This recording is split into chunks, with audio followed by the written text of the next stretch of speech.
cordial saludo a las personas que sintonizan este canal. Como siempre, un placer estar junto a ustedes. Aquí les habla Ivo Hernández y venimos con más libros y más reseñas de libros. Hoy, más que un libro propiamente, que lo vamos a utilizar como especie de anclaje, nos vamos a enfrentar a un tema que quizás usted no haya escuchado, pero que es un tema fundamental desde el punto de vista histórico, desde el punto de vista sociopolítico, para comprender el nacimiento de una civilización. Hablamos en concreto del Islam. ¿Y de qué se trata esto? Fíjense ustedes. Vamos a hablar hoy de la posibilidad de lo que algunos expertos bondadosamente llaman la famosa Constitución de Medina. Realmente llamarla Constitución es quizás un poco exagerado. Bajo el término de Constitución actualmente, lo que implica como arquitectura, como maqueta jurídica, una constitución es algo mucho más complicado, que tiene otros vértices, etc. Sin embargo, no por ello se le puede restar importancia a lo que vamos a discutir, puesto que este documento, tal y como se presenta, es un documento que pudiera verse como una especie de carta de convivencia. Los alemanes suelen llamarlo Gemeindeordnung, que sería como orden de comunidad o fórmula de documento para ordenar, organizar una comunidad.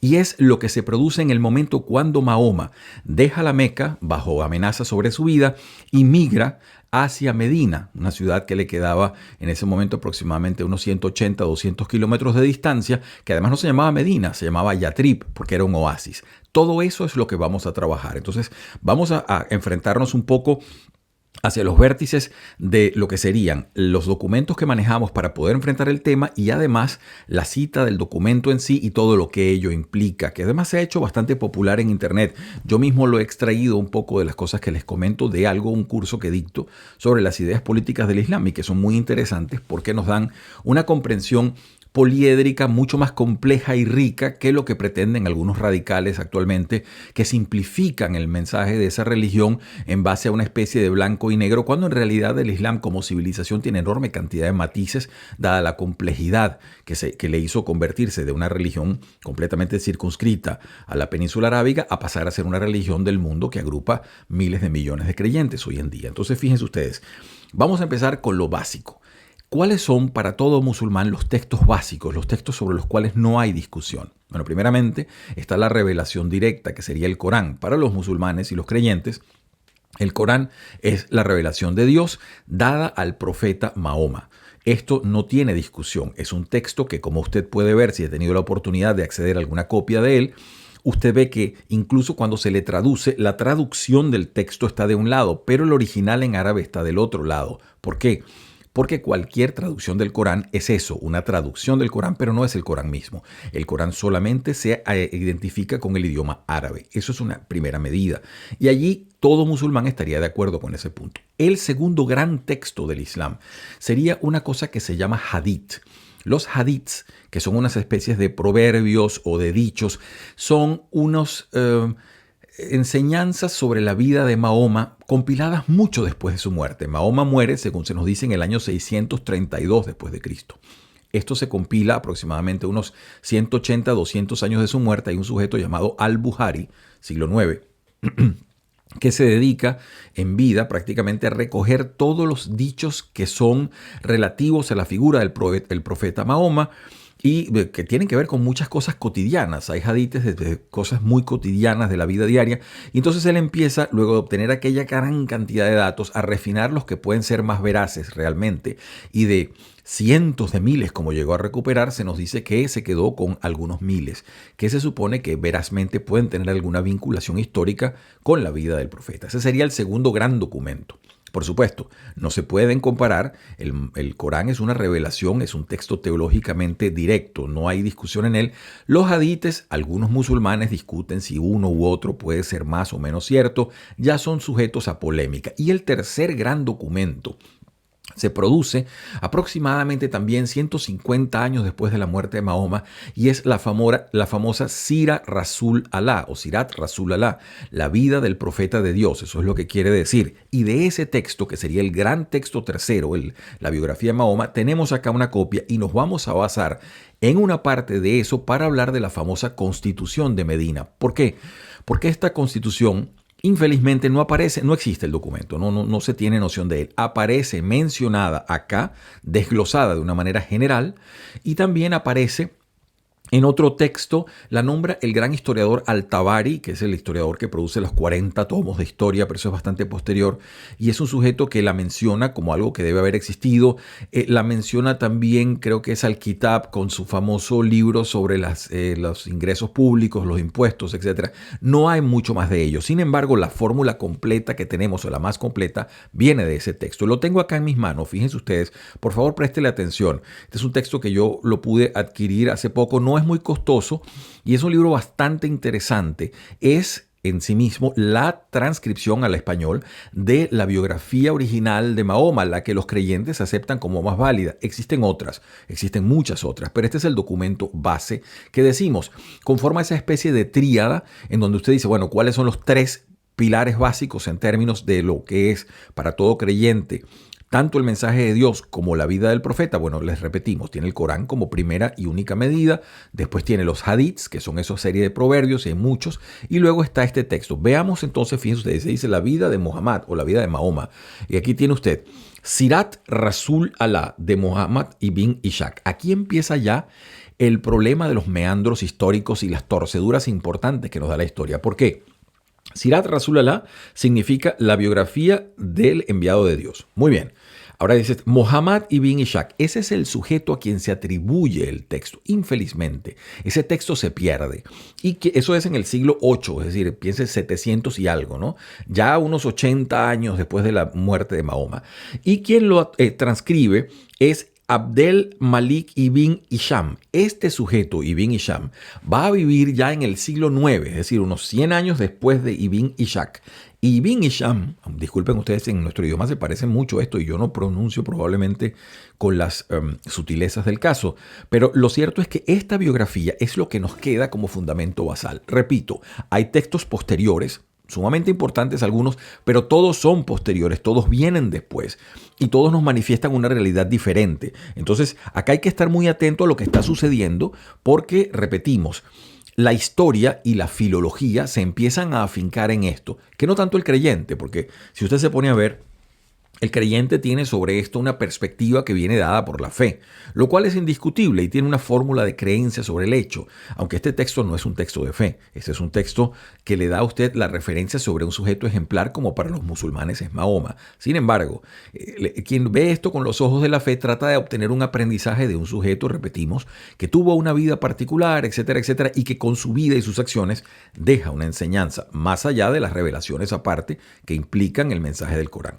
Entonces, es muy interesante esto porque ya el filólogo, los académicos empiezan a diseccionar la posible veracidad de este texto. Mucha gente lo cuestiona incluso dentro del mismo Islam porque hay partes del texto que no son cómodas. Lo que vamos a citar, por ejemplo, la famosa Constitución de Medina, es incómodo para muchas personas porque allí se hacen aseveraciones sobre la comunidad que se consigue Mahoma cuando llega a esa ciudad, que estaba compuesta de un montón de árabes que no eran musulmanes, un montón de tribus judías que estaban radicadas allí, y una serie de personas. Y Mahoma llega con un grupo muy minoritario y le toca entonces empezar a congeniar con estas personas. Y no viene con un talante impositivo, por el contrario, viene con un talante cordializante, tratando de hacer puentes de cooperación con las personas que vivían en esa ciudad. Vámonos entonces ya con esto un poco hacia la figura de Mahoma como sujeto. Y repetimos, lo que aquí nos ocupa no es la teología del Islam, eso para nada nos ocupa. Lo que vamos a abordar acá es la figura de Mahoma, no como profeta, sino como un político, que realmente también lo fue. Si bien es cierto que para la posteridad Mahoma se asume o se asimila como una figura de profeta y así ha quedado para el Islam, como quien logra transmitir el mensaje de Dios a través del Corán, etcétera, etcétera. Esa faceta no es lo que vamos a ver, sino el hombre que llega, se tiene que ir de la ciudad de Meca, donde había nacido y donde había vivido 40 y tantos años de su vida, y tiene que emigrar, su peligro de su propia existencia, migrar a una ciudad vecina. Y entonces allí comienza el desarrollo de lo que va a ser la expansión del Islam. Las bases de eso vienen dadas, muchas de ellas, en este documento de convivencia que algunos llaman Constitución, otros los llaman Carta, y que tiene una serie de sutilezas y de refinamientos importantes, incluso bajo la perspectiva de los siglos que nos separan de ello. Entonces, decimos, Mahoma nace alrededor del 580 después de Cristo, piense usted, justamente en Meca. Él pertenece a una tribu que se conoce como la tribu de los Quraysh. Recuerda, esto es un mundo tribal. Entonces, Ahí las tribus y dentro de las tribus los clanes hacen factores de alianza. Esto es muy importante para ejemplificar el tejido que va a componer ese mundo. Él nace allí, hace vida en ese mundo. Las primeras revelaciones de lo que va a ser el Corán empiezan, se supone educadamente, alrededor del 610 después de Cristo. 600, sí, poco más, 612, 615. Y entonces ahí Mahoma empieza todavía en la Meca a convertir a algunas personas más cercanas con las cuales comparte el mensaje. Así empieza a crecer el mundo de los árabes musulmanes, que todos los que vivían en Meca no lo eran, con excepción de esos que él va convirtiendo. La Meca era, antes de Mahoma y durante buena parte de su vida, un centro de peregrinaje. Ahí estaba la piedra, el meteorito, la Cava, estaba también una serie de deidades politeístas de los beduinos que iban, porque la ciudad se encuentra en una red de viajes comerciales que la vinculaban tanto para quienes iban hacia África como quienes iban hacia el sur de la península en Yemen. Es decir, la ciudad tenía un componente geopolítico importante y pasaba por allí mucho comercio y mucho hospedaje. Entonces, las personas que estaban en Meca vivían justamente de eso. No hay que ser especialmente iluminado para saber que este mensaje de Mahoma, en cuanto a que existe solamente un Dios, que es uno de los principios fundamentales del Islam, Tawhid, es decir, la unidad de Dios. Dios es uno solo, ¿no? Entonces, eso da al traste con toda una industria que existía en Meca. Y por supuesto, era cuestión de tiempo para que en la medida en que esos sujetos que iban creyendo en todo este mensaje nuevo empezasen a encontrarse en confrontación con los que vivían del negocio de lo que se mantenía la ciudad. Es por ello que en el año 622, ya avisado por varias personas cercanas, le dice: mira, Mahoma, mejor es que recojas tus cosas y te vayas de aquí. Ya Mahoma había estado en contacto con una tribu en la cual él estaba medianamente vinculado familiarmente, que vivía en un oasis que quedaba a 180, 200 kilómetros de distancia. Ese oasis se llamaba Yatrib. Va a pasar a la historia como Al-Madina, es decir, la ciudad. Y así se le va a vincular en un término medianamente real y medianamente ideal. Es como cuando decimos la polis. ¿Por qué decimos esto? Porque cuando posteriores filósofos se refieran a Al-Madina, se van a referir tanto en situación concreta a esa ciudad que está allí, como también al término ideal de ese mundo donde vivió el profeta y donde en su sapiencia él logró mantener una gobernabilidad de grupos allí, etcétera, etcétera. Entonces, siempre va a haber el componente ideal de lo que implica Al-Madina y también el componente real de lo que es en términos geográficos la ciudad. Ciudad que, por cierto, va a declarar el propio Mahoma como lugar santo, es decir, lugar donde no se va a luchar, donde no se va a combatir, igual que la Meca. Le va a dar un estatus equivalente a ambas ciudades. Esto es muy importante para situaciones posteriores en donde estas ciudades gozan de un estatus especial en ese mundo. Entonces, repetimos, Mahoma se va en el 622 y a partir de ese momento se genera la génesis del calendario musulmán. ¿Qué quiere decir esto? Para los cristianos, el punto de quiebre de la historia es el nacimiento de Jesucristo. Se ubica en un hipotético año cero, que Jesucristo habría nacido en una ciudad, en Belén, etcétera, etcétera. Entonces, a partir de allí comienza la medición del tiempo y decimos antes de Cristo o después de Cristo, y toda persona vinculada más o menos a esta cultura rápidamente dice: ajá, esto fue 200 años antes de Cristo, fue 500 años después de Cristo. Para los musulmanes, exactamente igual, solamente que aquí se va a hablar del año de migración de Mahoma hacia Medina, cuando se va de Meca con sus conversos, con las personas que lo acompañaban, y se va a Medina, año 622, que para el Islam va a ser el año cero. A partir de allí comienza el conteo del calendario en positivo. Se llama después, en inglés se le llama AH, es decir, After Égira, después de la Égira, ¿no? Que es como se llama este peregrinaje. Entonces repetimos, el sujeto llega a Medina, donde ya lo habían contactado unas personas que en adelante se van a llamar Ansar, es decir, los cooperantes. Es una tribu que vivía allí, con la cual la familia de Mahoma tenía algunos vínculos lejanos. Y le estaban diciendo: mira, aquí necesitamos una persona que venga a cooperar en la comunidad y nos ayude un poco con la convivencia, lo que tenemos que hacer, la producción de la ciudad, etc. Mahoma ya tenía cierta fama como un sujeto iluminado, en cierta manera, o conocido o conocedor de sabiduría, etc. De manera que viene a calzar en una situación en donde él se le espera allí. Ahora, repetimos, quienes vivían en esa ciudad. Bueno, había un componente de tribus judías importante que estaba allí, que representaba cómodamente, se especula hoy en día, entre 40 y 45% de la población. Había unos componentes de árabes que vivían en esa zona, en ese oasis. Los oasis en medio de una zona desértica, como era la península o como es la península arábiga, depende del tamaño que tengan, pueden conformar pequeñas poblaciones o ciudades más o menos como era Medina. Y también, repetimos, a esa población de grupos judíos, grupos de árabes que vivían allí, también estaban los grupos nómadas que pasaban por allí, los beduinos, y ahora se suman entonces Mahoma con la gente que lo acompaña, que viene siendo poquitos. Al comienzo son probablemente 10, 15% de la población total. Esta gente se asienta, entiendo yo, y esto lo especulo un poco en base a lo que he podido investigar, en la parte sur de la ciudad, de la parte norte y la parte sur. La parte sur, y a partir de allí empieza entonces Mahoma a tratar de cohabitar con estas personas. Es allí donde se produce este documento, que repito, no es de fácil digestión incluso para muchas personas que quieren radicalizar el mensaje del Islam. Y en este documento eso se contradice. Entonces, claro, está por discutirse si esto sucedió así como se plantea. ¿Qué es lo que podemos aprender de ello? Porque las palabras de Mahoma citadas en la Sirat Rasulallah son unas palabras de consideración hacia las comunidades que están viviendo allí. Claro, mucha gente que desde un pragmatismo político dice, bueno, el sujeto era muy pragmático, tenía que al comienzo, siendo minoría, tratar de cohabitar con fuerzas que hubieran podido, sacarlo de la ciudad o hacerle la vida mucho más difícil. Todo eso queda en veremos.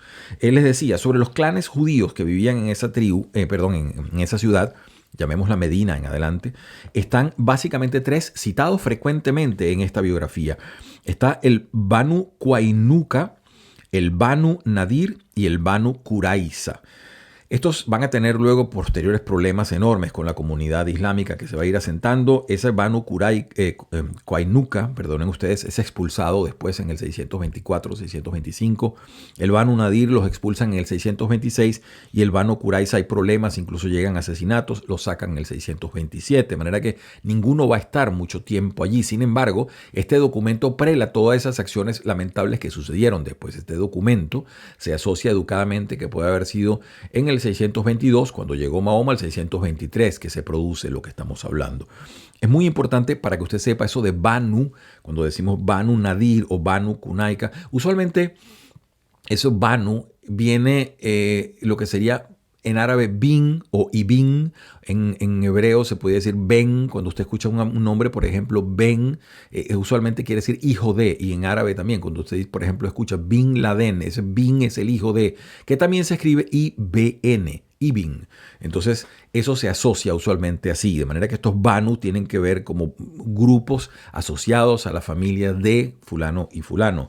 Les decía acá, otra cosa importante sobre este texto que tenemos que tener en el radar. El texto, a pesar de que se supone que es un texto que congenia a todas las personas que están allí, empieza por hacer grandes divisiones en cuanto a que agrupa a los creyentes, él los llama mu'min, y los ansar, que serían los cooperantes, ¿no?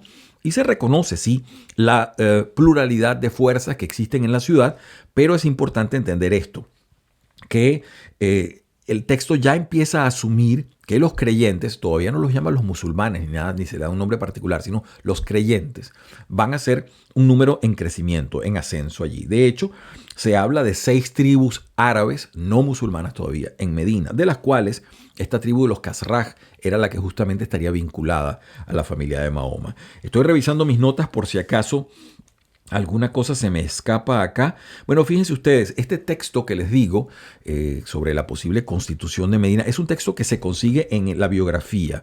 Pero si usted se pone a ver, es realmente complicado buscar el texto en aislado. No existe históricamente la fuente pura. Se le menciona acá y se le cita en extenso, como vamos a tratar de hacer nosotros, leyendo algunos pedazos.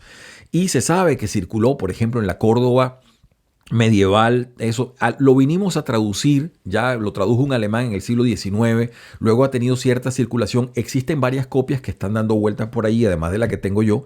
Una la tiene la Oxford University Press, que es la versión de A. Guillaume, que es bastante conocida.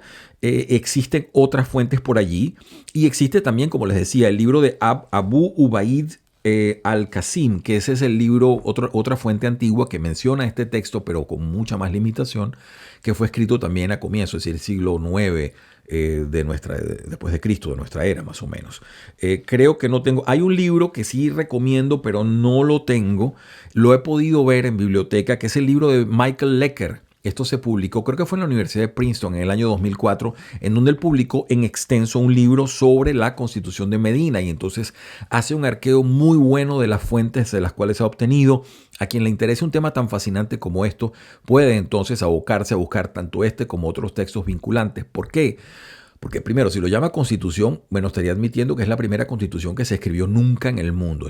Esto prela, pero por siglos, a la Carta de los ingleses, a la Carta Magna. Es decir, prela un montón de documentos al respecto. De manera que en ese sentido si no lo quiere considerar constitución, sino que lo considera Gemeinde-Ordnung o una carta regulatoria, bueno, incluso así también tiene el beneficio de ser un documento histórico de mucha valía y además complementa la producción del Islam ya como civilización naciente. ¿Por qué?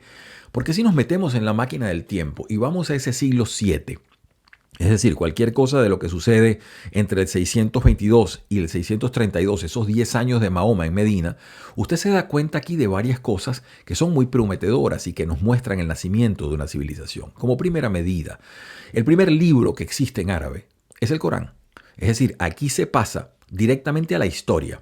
Es el primer libro porque es cierto que existen inscripciones por allí de tumbas, de cosas anteriores a Mahoma, pero el idioma se fundamenta y se condensa justamente así como el alemán actual se condensó a partir de la Biblia que traduce Lutero. Pues el Corán, no estoy haciendo comparaciones directas, sino solamente basándome en el aspecto filológico. El Corán es el primer libro que presenta el idioma árabe. Entonces usted tiene un nacimiento de un texto religioso y de un idioma que va vinculado a él. Esa es la primera medida. La segunda es que Mahoma, además de la exposición de la unidad de Dios, que existe solo un Dios y su nombre es Alá, más nada, ese es el Dios. Entonces, además de ello, existe otra importante proposición que hace Mahoma y es que todo creyente conforma lo que se llama la Umma, es decir, UMMA. ¿Qué es la Umma? La Umma es la noción de una comunidad de los creyentes. En el momento en que usted asume esa religión, usted ya no es simplemente Pedro, José o Luis, usted pasa directamente a ser miembro de esa comunidad, con toda plenitud de derechos como los pueden tener otras personas. De allí que sobre todo en ese Islam primitivo se habla de una especie de protosocialismo, porque como dice la Constitución misma, el más débil tiene el mismo derecho, la misma voz que todas las demás personas y puede nombrar y hacer cosas a nombre de la comunidad. Entonces, esa UMA le genera a usted una especie de comunidad que además, piénselo como valor agregado. Imagínese usted en ese mundo, un mundo extraordinariamente atomizado, como era el mundo que le toca ver a Mahoma, donde estaban esos beduinos, gente extraordinariamente pobre, con vidas durísimas, muchos de los cuales se ganaban la existencia siendo mercenarios para los sasánidas, el imperio sasánida, o si no para los bizantinos, o hacían algún vida de comercio, o si no deambulaban en caravanas por ese desierto. Esos sujetos que no tenían noción de sí, de repente se ven con la pertenencia, tienen un idioma, tienen ahora una pertenencia de comunidad. Tienen además un calendario que les regula los días y los años. Tienen entonces una cantidad de factores culturales que van conformando lo que nosotros pretendemos agrupar bajo la idea de Estado-Nación. Tienen un profeta que regula, etc. Hay una cantidad de factores. Entonces usted ve que eso cambia toda la proposición o toda la visión de mundo que pueden tener estos sujetos. Es sumamente interesante verlo así y entonces a partir de allí se congenia el nacimiento de esa civilización que, repetimos, va a tener una expansión geométrica en cuestión de años. Mahoma muere el 632 y entre el 632 y el 680 el Islam va prácticamente a decuplicar o más la expansión territorial de la cual va a ser capaz de lograr. Entonces, eso como una medida. Seguimos adelante. Hay otro documento para que usted sepa. Cuando hablamos de Mahoma como factor político, olvide la parte de profeta que no la estamos trabajando acá, se le asocia con este texto que estamos hablando de una carta o constitución de Medina y existe otro documento al cual se le vincula a él, que es el famoso Tratado de Hudaybiyah. Esto fue suscrito entre Mahoma y la gente de Yatrib, de la gente de lo que sería Medina, y la gente de Meca, con la cual había todavía conflictos y guerras. Recuerde que cuando Mahoma se escapa a Medina, eso no se quedó así. Él quedó sumamente resentido de lo que lo habían hecho y todo lo que aprendieron, y entonces hubo enorme cantidad de conflicto, tanto por rutas comerciales, por rutas de caravanas, etcétera, como por diversos hechos. Y en el 628 se logra una especie de tregua, que es este famoso Tratado de Hudaybiyah, y luego ya Mahoma en el 630 conquista la Meca, de manera que cuando él muere ya los musulmanes tienen una pretensión de territorio bastante amplia sobre lo que sería la península arábiga, que después se va a expandir mucho más con el primero de los califas, que es Abu Bakr, etcétera, etcétera. Eso es otra historia. Entonces, estoy revisando en mis notas, creo que ya tengo más o menos todo lo que les quería decir antes de pasar a leer el texto, que me parece importante. Lo anoté acá, pero vale recalcarlo. Dice, el acuerdo o constitución original habría sido suscrito entre los Ansar, que serían los cooperantes. Básicamente, piensen en esa tribu árabe que les nombré, de los Khazraj, que eran familia lejana de Mahoma, y los Mumin o los creyentes, que es como él llama al grupo. Mucha gente que estudia este texto y su posible veracidad histórica dice, mira, el hecho que ya que se hable allí de los mumin, es decir, de los creyentes, indica que el texto puede tener cierta antigüedad veraz. ¿Por qué? Porque todavía no se asumían con identidad, no se habla de islam, no se habla de musulmán, se está hablando simplemente de los creyentes, que eran las personas que iban acompañando a Mahoma. Entonces, las partes que suscriben el acuerdo son esos dos. Básicamente, se nombra a otros grupos y se legisla sobre cómo se va a tratar con ellos, pero eso es básicamente el punto. Creo que tengo más o menos todo. Hay un punto también, fíjense algo, otra cosa antes de pasar, me disculpan con tanta perorata, pero es que es importantísimo. Si usted busca Constitución de Medina y se va a encontrar en inglés sobre todo varias, Wikipedia, por ejemplo, tiene una cosa que la suelen hacer algunos investigadores, y es que agarran el texto que tiene la Sirat Rasulallah y lo ponen en números como si fueran artículos. Usted va a encontrar, por ejemplo, en Wikipedia, en inglés, hay un sujeto que se llamó Muhammad Hamidullah. Este Muhammad Hamidullah nació en India, era musulmán. El sujeto se educó en Europa después, estudió, creo, en la Universidad de Bonn, estudió en la Universidad de la Sorbona. Es un sujeto bastante culto y él era uno de los proponentes de que esto se llamara Constitución, es él, aunque realmente poco asidero tiene la cosa. Pero él agarró y le puso números. Si usted lo ve allí, va a encontrar, en el caso de Hamidullah, él lo numera del 1 al 47. Se pone ahí como si fuesen 47 artículos de esta supuesta Constitución. Lo que está haciendo es singularizando párrafos que están escritos acá. El señor Lecker, que les nombré anteriormente con su trabajo sobre la Constitución de Medina, también hace lo propio, pero le pone más. El Lecker creo que llega a 60 y tantos. Entonces, a donde quiero llegar con esto es que el texto está presentado como párrafos largos, son 2-3 páginas, y los estudiosos se permiten, en razón de la argumentación, dividirlos en puntitos. Si usted lo llega a ver así, no se asombre, es simplemente parte de cómo se presenta todo ello. Entonces paso ya con este libro que les estaba mostrando, La vida de Mahoma, le pusieron Muhammad, pero bueno, como usted quiera decirlo. La traducción al español y edición de Abdur Razak Pérez Fernández. Es una edición que pude adquirir en el Centro de Estudios Islámicos en Madrid. Excelente, muy bien hecho este trabajo. Además, el libro es muy bonito y está muy, muy bien cuidado, de manera que lo tengo acá con particular aprecio. Y paso directamente a la página 266 de la Sirat Rasulallah de Ibn Ishaq. Ahora recuerde, volvemos a lo que decíamos al comienzo. Sirat Rasulallah, la vida del mensajero de Dios. Muy bien, Ibn Ishaq, el sujeto que habría escrito esto. Pero Ibn Hisham es quien, perdido el trabajo de Ishaq, él transcribe. Y él mismo admite que lo mutiló, es decir, que hubo partes que él censuró porque le parecía que estaban inapropiadas, etc. Sin embargo, lo que nos queda es lo que tenemos. Y eso lo citamos. Dice en la página 266, y empiezo a dar lectura del texto. Ojalá el tiempo nos acompañe. Dice así: el pacto entre los musulmanes y la gente de Medina y con los judíos. Ahí están los 3 grandes grupos, lo tienen ustedes, ¿no? Ya Medina, es el oasis Yatrib, pero ya están hablando de Medina. Dice así: el profeta redactó un documento relativo a los emigrantes y ayudantes en el cual incluyó un acuerdo amistoso con los judíos, confirmándoles en su religión y sus propiedades, y determinó sus obligaciones recíprocas como sigue. 2 puntos. Abre comillas. En el nombre de Alá, el más misericordioso, el dispensador de gracia. Este es un documento de Muhammad el profeta para regir las relaciones entre los creyentes y musulmanes de Quraysh y de Yatrib y los que han seguido y se han unido y trabajado con ellos. Estos forman una comunidad, umma, aparte del resto de los hombres. Los Quraysh, emigrantes, según su costumbre actual, pagarán el precio de sangre dentro de su grupo y rescatarán a sus prisioneros con la amabilidad y justicia propia de los creyentes. Bueno, entremos a comentar. Lo primero que hay que decir, ven ustedes los grupos partes del acuerdo. Tiene usted las personas que vivían en Medina, los judíos que vivían en Medina y en este caso los creyentes, que son los mumim, que son esas personas que vienen aquí. Todavía Yatrib es eso, es un oasis que después se va a llamar, en términos reales e ideales, la ciudad. Y se puede dar usted cuenta acá que están hablando de la conformación de esto como una ciudad aparte. Es muy interesante porque dice, estas personas conformarán una comunidad, umma, aparte del resto de los hombres. Es decir, singulariza a Medina como el asentamiento de esa fundamental comunidad. Sigo leyendo.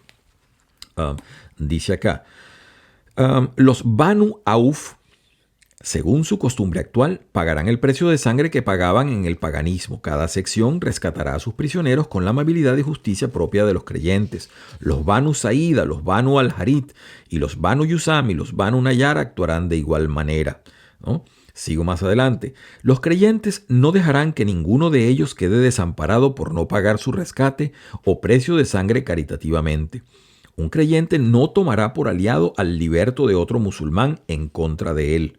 Los creyentes, conscientes de Alá, se alzarán contra los rebeldes y aquellos que pretendan sembrar la injusticia, el pecado, la discordia o la corrupción entre los creyentes. La mano de cada hombre se alzará contra el que... Contra él, aunque se trate del hijo de uno de ellos. Un creyente no matará a otro creyente en defensa de un no creyente, ni ayudará a un no creyente contra un creyente. La protección de Alá es una. El más débil de ellos podrá ofrecer protección a un extraño en nombre de todos. Los creyentes son amigos y protectores unos de otros con exclusión de todos los demás. El judío que nos siga tiene derecho a ayuda e igualdad. No será oprimido, ni se prestará ayuda a sus enemigos. La paz de los creyentes es indivisible. No se firmará una paz por separado cuando los creyentes estén luchando por la causa de Alá. Las condiciones deberán ser justas y equitativas para todos. En las incursiones, cada jinete deberá montar a otro detrás de él. Los creyentes deberán vengar la sangre unos de otros derramadas por la causa de Alá. Los creyentes conscientes de Alá disfrutan de la mejor y más recta guía. Ningún politeísta tendrá bajo su protección la propiedad o la persona de alguien de Quraysh, ni intervendrá en contra de un creyente. Bueno, como usted puede ver, esto es un texto sumamente polémico desde muchos puntos de vista. Porque si asumimos que aquí está hablando Mahoma, es muy interesante. Primero recuerde algo. No se puede comparar este texto en ninguna forma y de ninguna manera con el Corán, porque el Corán, bajo percepción de la religión musulmana, es la revelación directa de Dios. No, aquí está hablando Mahoma como sujeto, es decir, como un sujeto que en el Islam es un sujeto ejemplar, un profeta, una persona a quien se mira con respeto y con admiración, pero eso al final del día un humano, ¿no? Entonces, él está diciendo, bueno, hay que hacer esto, tenemos que hacer esto y esto y esto. Entonces, sin embargo, las percepciones que nos presenta son sumamente importantes. Primero, lo que les decía de un protosocialismo, fíjense ustedes, cuando cita la protección de Alá es una. El más débil de ellos, de los miembros de la comunidad, podrá ofrecer protección a un extraño en nombre de todos. Es decir, por más que sea el más débil, el más insignificante de los miembros de la comunidad, si él dice hay que hacer esto, vamos a hacer tal cosa, eso se respeta a nombre de todos. Muy importante como punto. Dice, los creyentes son amigos y protectores unos de otros con exclusión de todos los demás. Y vean ahora esta parte. Esto lo leo textualmente. El judío que nos siga tiene derecho a ayuda e igualdad. No será oprimido ni se prestará ayuda a sus enemigos. Bueno, ahí tiene usted, más claro no se puede escribir. Entonces, este sujeto está asumiendo a la comunidad judía, que es importante, un 40-45% de la población que había ahí, los está diciendo, los que nos ayuden, los que cooperen con nosotros, son parte de nosotros. Entonces, entra la polémica y la discusión histórica. Está diciéndose acá que también los judíos serían parte de esa umma original. Esto ha hecho que se viertan ríos de tinta en el mundo islámico para tratar de interpretar qué quiso decir el profeta con esta situación. Sigo adelante, creo que el tiempo nos permite un par de lecturas más y vamos con algunos. Esto tiene como 2 páginas y tanto, es sumamente interesante, les repito.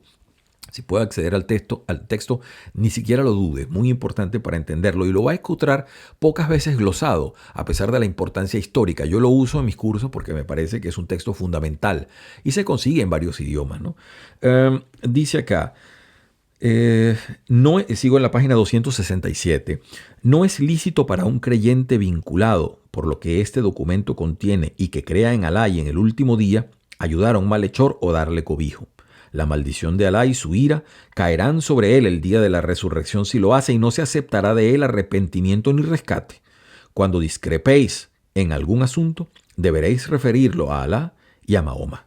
Aquí se sitúa rápidamente Mahoma como una especie de resolutor de conflictos, como líder de esa comunidad. Dice, bueno, los que suscribimos este acuerdo, si se llega a presentar un hecho donde hay una polémica, una discusión, cualquier cosa que tenga que ver con derecho civil, como diríamos hoy en día, o si no alguna cosa incluso de derecho penal, el juez de parte y arte, primeramente sería Dios, y si no, puede ser directamente el profeta, y él se cita en el documento, ¿no?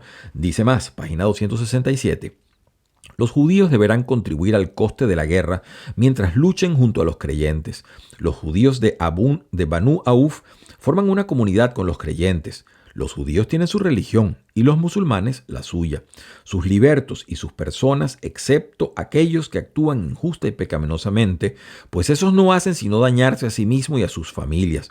Lo mismo vale para los judíos de Banu al-Nayar, Banu al-Harid, Banu Saida, Banu Yusam, Banu al-Aus, Banu Talaba y los Yafna, un clan de los Talaba y los Banu Sutaiba.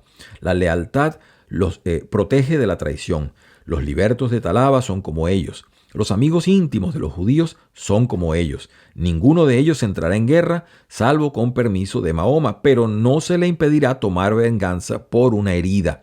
Quien mate a un hombre sin aviso, se mata a sí mismo y a su familia, a menos que sea alguien que le haya agraviado, pues Alá aceptará eso.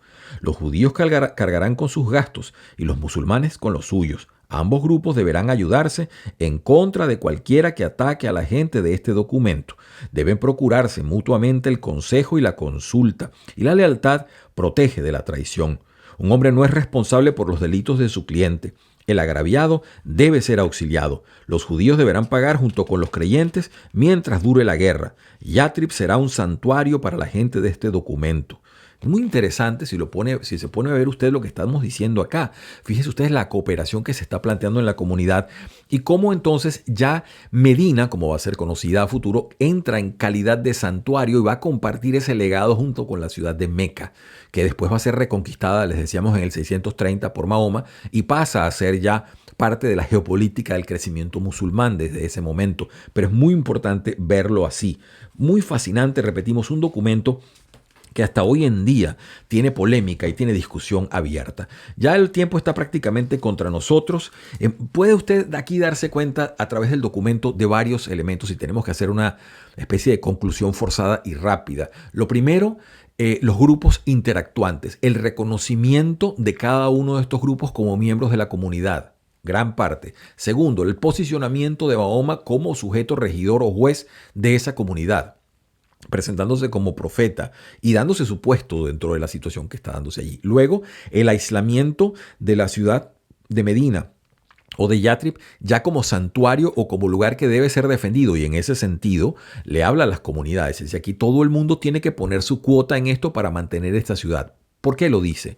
Hacemos un pie de página. En ese momento, en esas ciudades, había ciertas cosas que tenían que ver con la supervivencia de las ciudades. Había mucho el pillaje y saqueo de caravanas de otras ciudades a las cuales se hacía guerra, la repartición del botín. Esas son cosas que son bastante importantes en este mundo. De manera que las personas que estaban allí, que actuaban y luchaban en guerra, tenían que poner cuotas de participación, poner camellos, poner caballos, poner gente de tropa. En fin, usted puede darse cuenta en ese mundo, si lo imagina un poco, cómo era la dinámica. Creo que les leo ya para el remate del documento, sumamente interesante. Es que realmente uno acá, cada vez que lo lee, saca muchas cosas para entender. Dice así, voy a leer un pedacito, estoy en la página 268. Si surgiera alguna disputa o controversia que pudiera derivar en problemas, deberá ser referida a Alá y a Mahoma, el enviado de Alá. Alá acepta lo que es más afín a la piedad y la bondad en este documento. Los Quraysh, esos son la tribu que lo estaba buscando, él es miembro de ellos, pero los dejó en Meca, ¿no? Los Quraysh y sus aliados no deberán recibir protección. Las partes de este convenio están obligadas a asistirse mutuamente en caso de ataque a Yatrib. Si son llamados a hacer la paz y mantenerla, deberán hacerlo, y si ellos hacen una demanda similar a los musulmanes, deberá ser acatada, excepto en caso de una guerra por causa de Alá. Cada uno recibirá su porción conforme al grupo al que pertenezca. Los judíos de Al-Aus sus libertos y ellos mismos tienen el mismo estatus que la gente de este documento en pura lealtad por parte de la gente de este documento. Y termina así. La lealtad protege de la traición. Quien adquiere algo, lo adquiere para sí. Alá aprueba este documento. Esta escritura no protegerá al injusto ni al pecador. El hombre que sale a combatir y el hombre que se queda en casa en la ciudad están seguros, a menos que hayan sido injustos o hayan pecado. Alá es el protector de quien es bueno y consciente de él, y Mahoma es el enviado de Alá. Y así termina este documento, respetados oyentes, que usted puede darse cuenta la importancia tangencial que tiene para comprender, repetimos, no una versión sesgada, radicalizada del Islam, sino una versión bastante interesante de una civilización naciente. Y ahí lo puede ver, que ya tenía su idioma, que tenía su creencia, que tenía un texto religioso fundacional, que tenía un calendario, una cantidad de posiciones ya geográficas y todo lo que va a hacer esa expansión que ya agrupa a muchos millones de personas, de creyentes hoy en día. Es sumamente interesante todo esto, esperamos que le haya sido de algún provecho escucharlo. Como siempre, desde acá les habla Ivo Hernández y es un placer compartir con ustedes diversos textos, diversas perspectivas sobre las situaciones que mueven a nuestro mundo. Y si esto le dice algo, por favor, márquelo con la campanita, esté pendiente que vienen por ahí más videos en la medida en que el tiempo lo permita. Desde acá, ya sabe usted, es el sincero deseo porque tengan todos ustedes una muy feliz semana.